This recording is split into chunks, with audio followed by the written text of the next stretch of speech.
Hey, what's up, y'all? This is Rodney, and I'm back, and I just wanted to come and run my mouth and talk about the mess. All right, y'all, let's go ahead and get into it.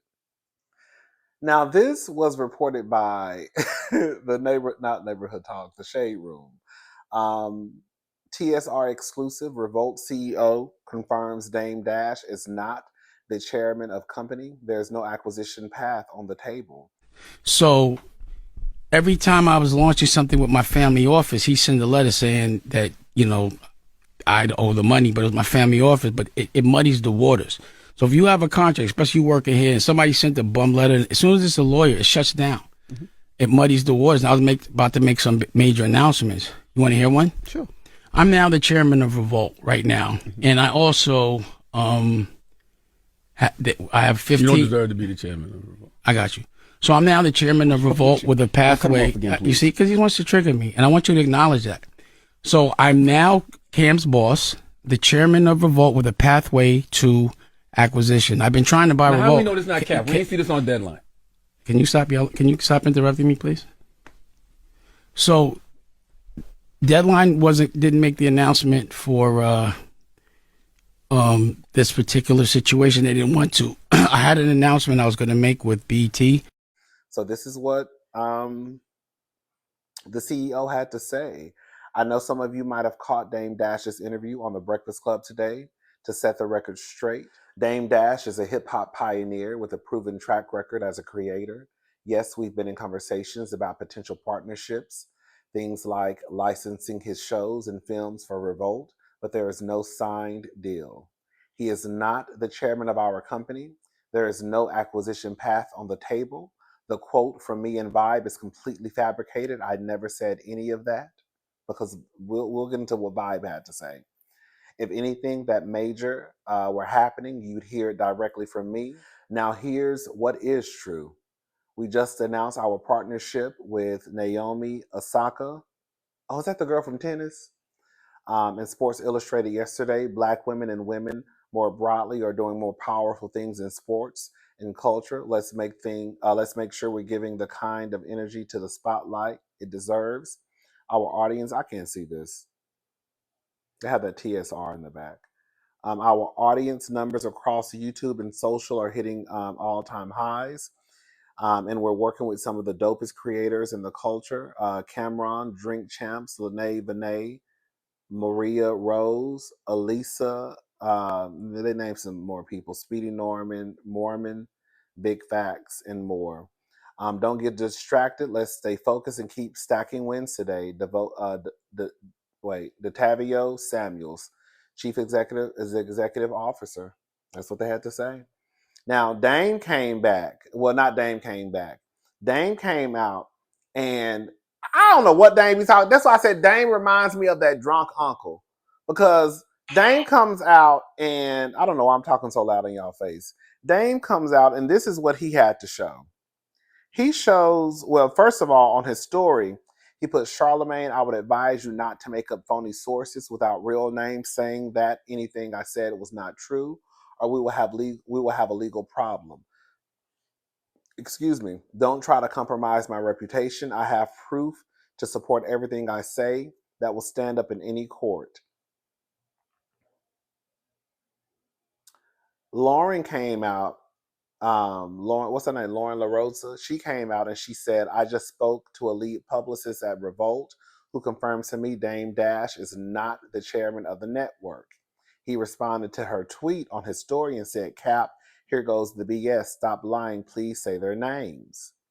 He also came out, I guess this was an email, and he scratched out the name. Meet Dame Dash. He's interested in Revolt and has eyes on the money. Dame, meet so-and-so. He's leading the process for us with Revolt. Girl, that don't... how does a meet and greet equal chairman of Revolt?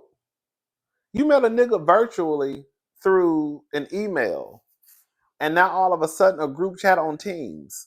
And now all of a sudden, because you met DeTavio, the chief executive officer, down to Revolt, then that means that you're now the chairman of Revolt. And now this man that came out and said that you're not. And Vibe is out here saying that you are. This was what Vibe magazine had to say. The headline read, Dame Dash named Revolt TV chairman unveils My Paid in Full docuseries trailer. And this was published on the 16th of September at 9:32 a.m. However, it was updated today at 6:35 p.m. A statement released via the Shade Room indicates that a deal between Damon Dash and Revolt TV has not been confirmed. Despite discussions of potential collaboration, Dash, however, remains adamant that his interim position with Revolt TV is legitimate. More to come. Because they were basically saying that it was true. Listen, I don't know anything about Dame Dash except for what the blogs say. And every time, just because it's in the blogs, doesn't mean that it's true. Dame Dash does a lot of talking in circles. He does a lot of, he's one of those people, it would be hard to have a conversation with him because it's almost like everything is a riddle. like everything is like a math problem. It's a whole bunch of questions being asked. So how would you feel if someone was talking to your child? So how would you feel? And what would you think about this? So if I gave you $100 million, does it mean that you're rich? So if I gave you $290 million, does it still make you a billionaire? Like, girl, what is girl? I don't know. And then you're not a billionaire. So how would you know? Well, why are you asking a question as if these people are billionaires, and then at one point you'll be like, "You're not even you're not smart. You're stupid." Well, if I'm smart and stupid, then like, I don't know. It was just, the interview was a mess. The interview was a mess to me. It was a whole bunch of just. It just, like I said, Dame reminds me of the uncle who's drunk at the family reunion, and he may say one or two things that is the truth, but for the most part, everybody looks at him like, "Girl, there go Uncle Dame, girl, that's Uncle Dee. Child, he just sit, child, just don't even say nothing, child. If he start talking, just don't even say nothing. He be wanting to argue with you. Girl, just nod your head. Mm-hmm. Yes, sir. Right. Mm-hmm. Mm-hmm. Yeah. Mm-hmm. No, you're right. Yeah, you're right. I agree. Mm-hmm. I completely agree. I was thinking the same thing. Mm-hmm. Right. Mm-mm. Mm-hmm. That's what I said. I said the same thing. Yeah. Right. Right. Mm-hmm. I was telling my mama that, Uncle Dee. Uncle Dame. I was telling my mama that. I was. That's how I feel like you have to talk to someone like Dame Dash. Because it just be a whole bunch of, like I said, some of the stuff he did say in the interview, like I only watched like 50 minutes of it. But some of the things he said in the interview, I was like, okay, I can see where he's coming from, right? It is true that, the media is really just mess. It's just mess and negativity. We're not gonna say act like it's not. Um, People like mess. And one of the issues that he had with, I guess, just not Charlemagne, is that people report on all the negative stuff, but not necessarily the positive things that are happening. That's true. That's true.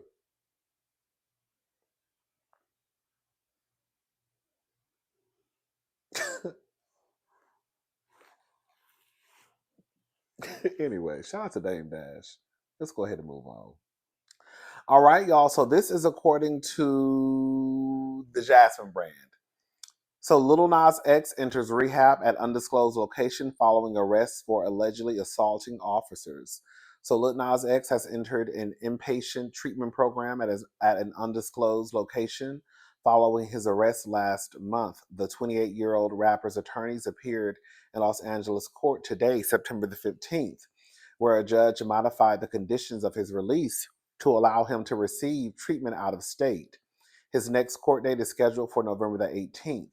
As reported, Lil Nas X was captured walking nearly nude through the LA area. Well, at one point he wasn't nearly nude; he was all the way nude. through the LA area early in the morning on August the 21st. Things allegedly escalated once police arrived. He was hit with 3 felony counts of battery, causing injury to a police officer, and 1 felony count of resisting arrest. He has pleaded not guilty to all charges and faces up to 5 years behind bars if convicted. You know, we done already talked about this. You know, I thought he was pulling a stunt at first. And then when I realized, oh, girl, she's not pulling a stunt this time. You know what I'm saying? Yeah.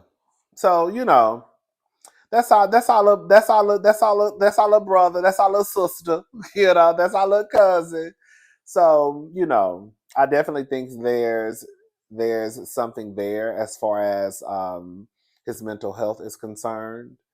I hope that he gets the help um, that he deserves and needs. Yeah, I do.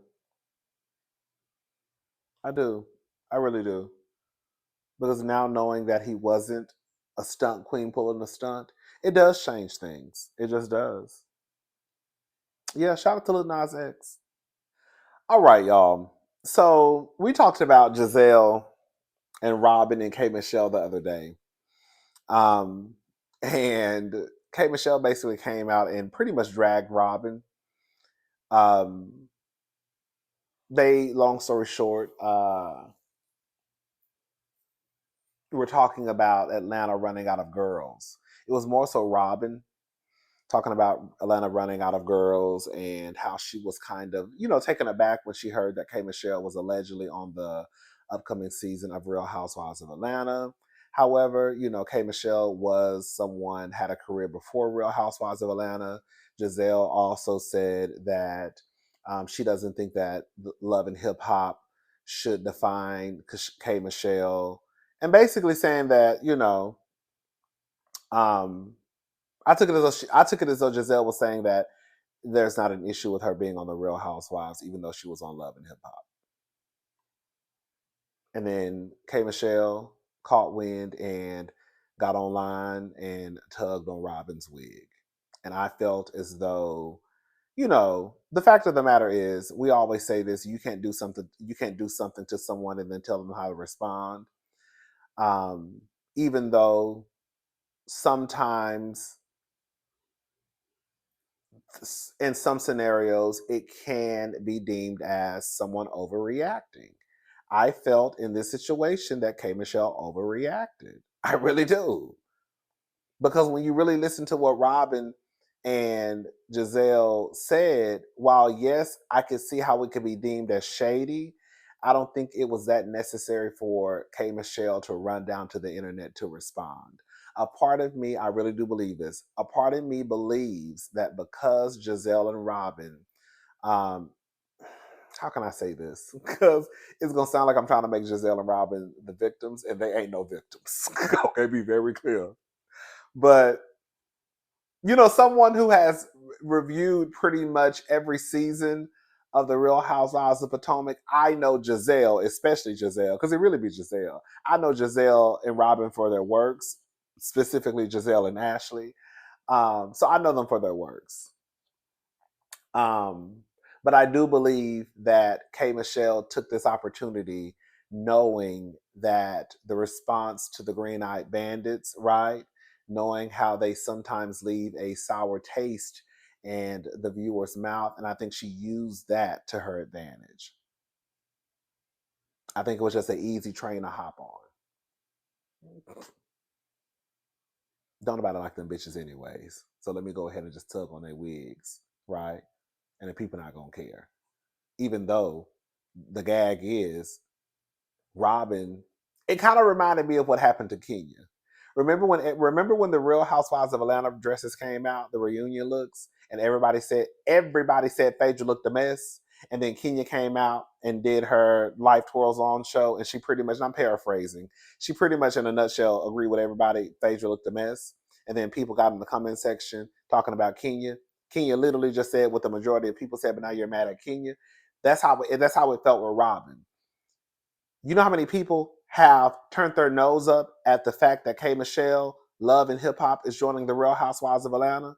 So for Robyn to say, when I first saw that she was initially allegedly joining the show, I was kind of taken aback, like, oh, I think that was a lot of folks' response.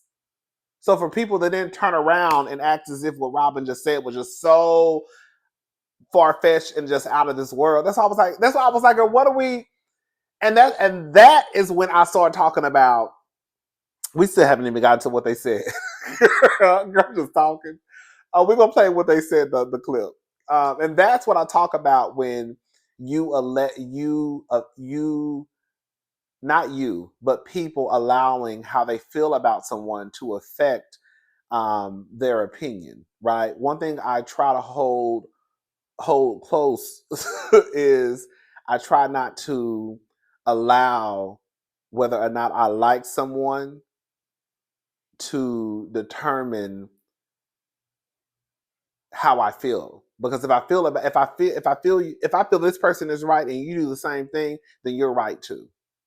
Now, sometimes, I might have that video or two where I'm like, I don't like that bitch, I don't care. I don't like him. I don't like him. I don't like him. Off with his head. I don't care. I don't care. I don't care. I don't care. Right? But I try, and I feel like this is one of those scenarios where there are a group of people out there who just don't like Robyn and Gizelle, and no matter what they do, it does not matter. Girl, I'm not going to agree. Even though I even said what she said, I'm still going to go against what she said. And that's how I felt people were doing Robyn. I thought it was like, girl, that's so weird to me because a lot of people felt the same way. And when you really listen to what they said, they were really paying K Michelle a compliment. Robyn literally said K Michelle is like, she compared K Michelle to Cardi B like she had a career before. And the fact of the matter is she had a career before the show. Cardi B didn't. Cardi B had a large following on social media, but Cardi B was not the rapper Cardi B before the show. That didn't happen until the show. K Michelle was already making music. I even knew who K Michelle was prior to Love and Hip Hop. K Michelle had music videos out before Love and Hip Hop. But anyways, let's go ahead and take a listen to what they had to say about K Michelle overreacting. Just or like clip farming, you just want to put out the clip that's going to draw attention and draw drama, and then you create the headline that kind of triggers something, and that's that. So, I apologize if anyone took. Yeah, I apologize if anyone took that personally. I was not personally throwing a dig at anyone. Now, as far as the personal attack and dig that came at me, I don't really care. Like, yeah, I love my couch, love it. So, like, I don't care that you called me a couch potato. Like, that's not an insult. I don't care that you said I sell hats. Yes, I sell hats. Like, I don't. Okay, yeah, I don't care that you talk about the drama that I have with my man. Everybody has drama with their man. Like, I'm so like not. I'm not offended or hurt or woe is me. I really don't care. But it wasn't a personal insult from my perspective. So that's that. That's my I did feel like the punishment didn't fit the crime because there was no crime. And it just more like it was a lot. It was a lot. Yeah. But it was a lot. And then, it gets, I just think, I don't know. Like I said, we live in a world where gossip and mess rule and people love drama. And so for me, like, we're on a podcast. Like our podcast is called Reasonably Shady, number one. So there's going to be some type of shadiness. Number two, like we talk about current events and what's going on. And so for us to we can talk about something, but it's still not us like criticizing people or talking down on people. It was Housewives of Atlanta. So, I mean, I feel them. Like I could really rationalize if this was like some ongoing beef, or if Robyn and Gizelle were always taking jabs at K Michelle, and then K Michelle say, "You know what, bitch, I'm sick of y'all," and then she kind of fired off. I would even understand that, right? But this is like the first time. Well, I'm not going to say this is the first time. This is the first time I've heard of them talk about K Michelle. And like I said, I don't think what they said was just horrible. K. Michelle does strike me as someone who's always on the defense and very, very, very, very, very, very, very, very, very, very, very, very sensitive.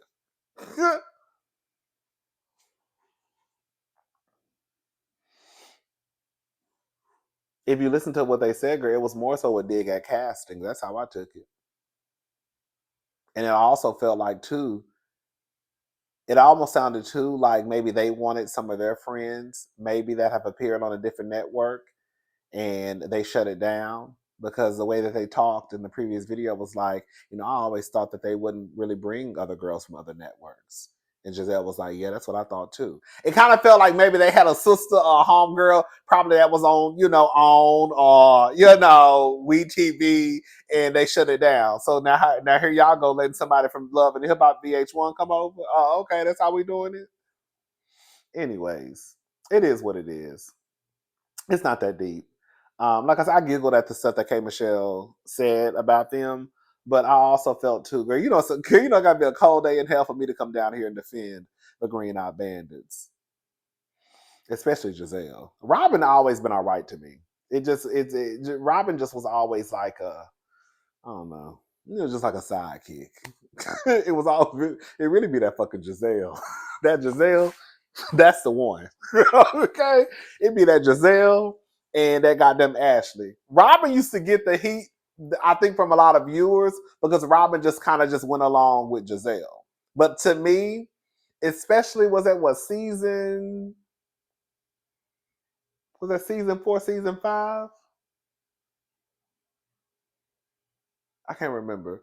I started to really peep game, like, oh, it's really when it's really Gizelle and Ashley. That is actually the Batman and Robyn. Robyn really, when it gets down to the nitty gritty, Robyn really don't know what be going on. I think she just defends Gizelle because that's her friend. But when it gets down to like who really out there stirring up the shit, is really that motherfucking GNA.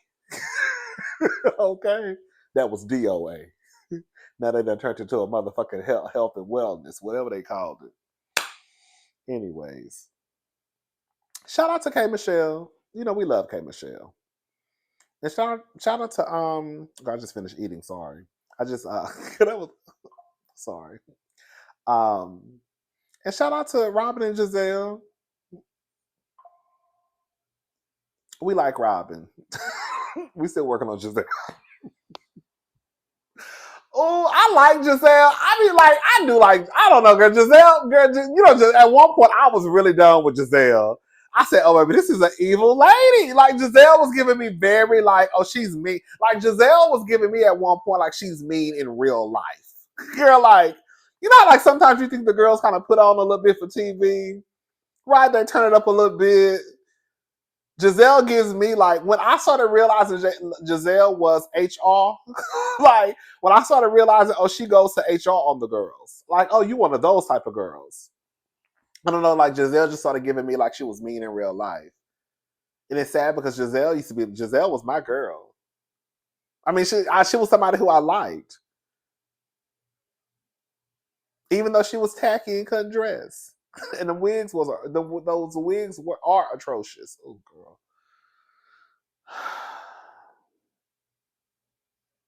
Gizelle probably has the worst wigs. And we're 9 seasons in. 10. That's a lot, 10. But last year, I will say, like I said, they really did a good job at basically rebranding Gizelle. I ain't forgot about how she moved. But I will say they did a good job at the best thing that ever happened for Gizelle was Candace leaving that show.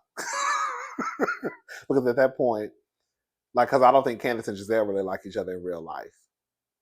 Like, I really don't think Candace fooled with Gizelle. So I think that Candace leaving the show really worked in Gizelle's favor because it allowed her the space to kind of just hit the restart button. Mm-hmm. But I still know her for her works, though. Maybe I might still have BravoCon. Speaking of BravoCon, let me email somebody. let me email the bitches at Bravo, because it's an email address at the bottom for the press. Now, I'm not the press, but I'm about to act like I am, though. I gotta go. Let me email these hoes, because them bitches still ain't approved my goddamn BravoCon ticket. All right, bye, y'all.